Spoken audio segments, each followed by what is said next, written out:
очень хороший продукт, потому что действительно о нем можно петь, и песни только петь. Больше никак я не могу сказать, потому что у самой много очень результатов.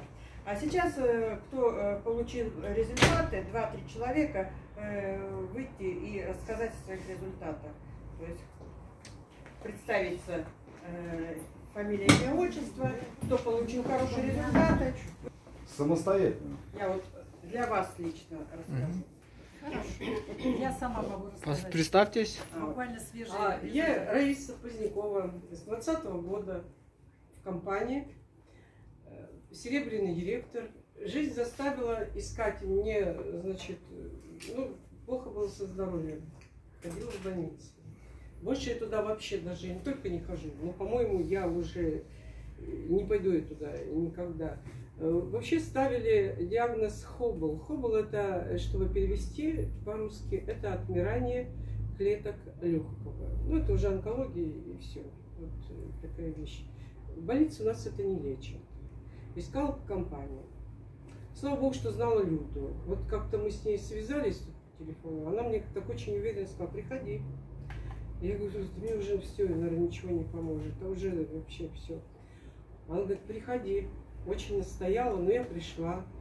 И вот она мне дала 4 этих самых бальзама. Говорит: иди пей, все будет хорошо. На самом деле. С чего началось, это интересно рассказать? Ну да. Началось с того, что очень большие пошли выделения. Это, наверное, с легкого столько всего вышло, шло со всех сторон.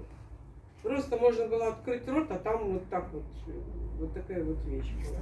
Ну, естественно, тут и гайморит, и все, целая куча вот этих простудных заболеваний, я их никуда не бей. Нос восстановила тем, что капала. И как появились зубные пасты, черную зубную пасту на ночь закладывала в нос. Это очень хорошо. Да, пощипывает. Ну, а как иначе? Чтобы, да? Быстро же. Иначе как вылечиться?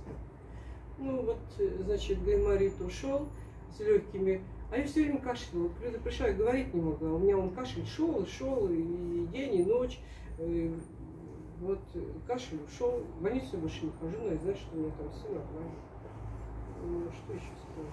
А горло? Горло. Просто брала черную зубную пасту и смазывала. Не сразу я к этому пришла. Вначале не знала, что это делать. Потом зубной пастой гланды смазывала.